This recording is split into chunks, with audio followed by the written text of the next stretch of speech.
अस्सलाम वालेकुम। गुलशेट अगर तव्हां सां गॾु आहे।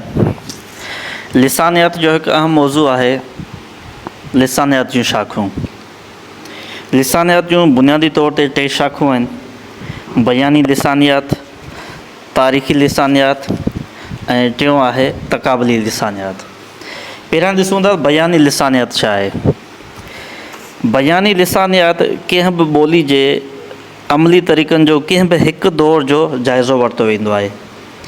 उहो दौरु चाहे हाल जो हुजे, चाहे माज़ी जे दौरनि मां को बि हिकु दौरु हुजे, बशर्त उन दौर जो लिखियलु रिकॉर्ड मौजूदु हुजे। हीअ ॻाल्हि यादि रखणु घुरिजे त बयानी लिसानियत में जॾहिं कंहिं ॿोली जे हिकु ख़ासि दौर जो जाइज़ो वरितो वेंदो आहे, तॾहिं उन दौर जे माज़ी चाहे मुस्तक़बिल जो को बि लिहाज़ न रखियो वेंदो आहे।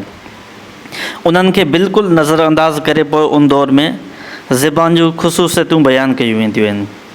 साॻे वक़्तु उन्हनि ॿियनि ॿोलियुनि खे बि नज़रअंदाज़ कयो वेंदो आहे जेके उन सां गॾु चालू हूंदियूं आहिनि। कंहिं बि ज़बान खे ॿी ज़बान सां भेटे, हिन में भेट बिल्कुलु बि न आहे कबी। बयानी लिसानियत में फ़क़ति ॿोली जे कंहिं बि हिकु दौर जो जाइज़ो वरितो वेंदो आहे। मिसाल जी ॻाल्हि त कलोड़नि जे दौर में सिंधी ॿोली जूं ख़ूबियूं कहिड़ियूं हुयूं, उनजी हैसियत कहिड़ी हुई, त जेकॾहिं असां फ़क़ति कलोड़नि जे दौर में जेका सिंधी ॿोली आहे उनजो जाइज़ो पेश कंदासीं त इहा बयानी लिसानियत आहे। पर उन ॻाल्हि जो ज़रूरु ख़्यालु रखिणो पवंदो त असां उनखे बिल्कुलु बि कोन भेटींदासीं कंहिं ॿिए दौर सां। फ़क़ति उन हिकिड़े ई दौर जो ज़िक्र हूंदो बयानी लिसानियत में। न ॿी कंहिं ॿोली सां ख़ूबियुनि जे हवाले सां भेट कंदासीं, लफ़्ज़ी जोड़जक जे हवाले सां, कंहिं बि हवाले सां, कंहिं बि ॿोली सां उनजी भेट कान कबी। इहो आहे बयानी लिसानियत। उन खां पोइ आहे तारीख़ी लिसानियत। हाणे तारीख़ी लिसानियत में वरी ईअं थींदो आहे, तारीख़ी लिसानियत में वरी ईअं थींदो आहे त ॿोलियुनि जे उन्हनि तब्दीलियुनि जो जाइज़ो वठे थी जेके ज़माने गुज़रण बैदि ॿोलियुनि में ज़ाहिर थियनि थियूं।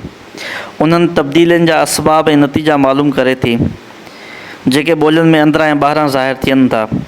तंहिं करे तारीख़ी लिसानियत में असां छा कंदा आहियूं त जेका ॿोली ज़ेर बहस हूंदी आहे उनखे मुख़्तलिफ़ मुसलसल दौरनि में विरहाए ॿिनि भरवारनि दौरनि खे भेटे ॾिसिजे थो त उन में तब्दीलियूं जेके आयूं आहिनि उहे कीअं आयूं आहिनि। मिसाल जी ॻाल्हि, तारीख़ी लिसानियत जो मिसाल ईअं आहे त असां सिंधी ॿोली खे मुसलसल दौरनि में विरहाईंदासीं त अरब दौर में सिंधी ॿोली जी हैसियत कहिड़ी हुई, सुमरन दौर में कीअं हुई, समान दौर, अरगून, तरखान, मुग़ल दौर, कलहोड़ा दौर, टालपुर दौर।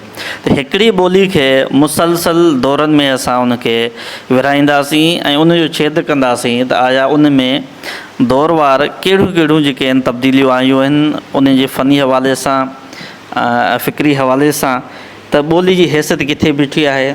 इहो सॼो तारीख़ी लिसानियत में कबो आहे। पर इन में बि इहो शर्त आहे त उनखे सिंधी ॿोली खे या कहिड़ी बि ॿोली खे कंहिं बि ॿी ॿोली सां भेट कान कबी। फ़क़ति हिकिड़ी ॿोली जो ई दौर वाइज़ जाइज़ो वरितो वेंदो त आया उन में कहिड़ियूं जेके आहिनि तब्दीलियूं आयूं आहिनि। उन खां पोइ जेको आहे तक़ाबली लिसानियत। हाणे तक़ाबली लिसानियत में त ज़ाहिरी ॻाल्हि तक़ाबली माना भेट करणु। हाणे तक़ाबली लिसानियत में छा थींदो आहे त हिकिड़ी ॿोली खे ॿी ॿोली सां दौरनि में भेट कबी आहे।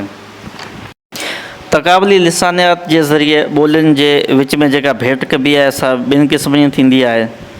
हिकु उहा जंहिंमें हिकु ई नस्ल जे ॿोलियुनि जी पाण में भेट कबी आहे त उन्हनि जी रिश्तेदारी क़ाइमु करे सघिजे, अहिड़ी भेट खे नस्ली भेट चइबो आहे। ॿी आहे जंहिंमें ॿोलियुनि जी नोयत खे भेटे ॾिसबो आहे, उनखे नोयती भेट सॾिबो आहे। उन में ॿोलियुनि जी मुख़्तलिफ़ शबाहतनि जी जांच पड़ताल कई वेंदी आहे। मिसाल पाण वटि ॾिसो, जेके ॿोलियुनि जा नज़रिया आया आहिनि त ॿोलियुनि जा जेके बि नज़रिया आहिनि उहो बि तक़ाबली लिसानियत जे हवाले सां ई आहिनि। त जेके असांजा लिसानियत जा माहिर आहिनि उन्हनि जेका आहे मुख़्तलिफ़ ॿोलियुनि जी पंहिंजो पाण में भेट कई आहे। भेट करण खां पोइ हुननि ॿोलियुनि जी पंहिंजे पाण में जेका रिश्तेदारी क़ाइमु कई आहे। मिसाल जी ॻाल्हि काको भेरूमल चए थो त सिंधी ॿोली जेका आहे संस्कृत जी धीउ आहे, उन मां निकिती आहे, त उन भेट कई हूंदी ॿिन्ही ॿोलियुनि जी, त उहो भेट करे पोइ असांखे हुन ॿुधायो आहे त हीअ आहे। उन खां पोइ जेको आहे सिराज पंहिंजे हवाले सां ॿोलियुनि जी भेट कई आहे। डॉक्टर बलोच साहिबु जेको आहे चए थो सिंधी जेको आहे इस्लामी सिफ़त ॿोली आहे, त उन ॿोलियुनि जी भेट कई आहे। तॾहिं जेको आहे हिकिड़ी उन्हनि जी पंहिंजे पाण में रिश्तेदारी हुन ॻंढी आहे। त तक़ाबली लिसानियात में ईअं थींदो आहे त मुख़्तलिफ़ ॿोलियुनि जी पंहिंजो पाण में भेट करे ऐं उन्हनि जी पंहिंजे पाण में रिश्तेदारी क़ाइमु हिकिड़ी ॿुधाई बि आहे, या उन सां इहा ख़बर पवंदी आहे त पहिरियां ॿोली हुन मां कहिड़ी हुई।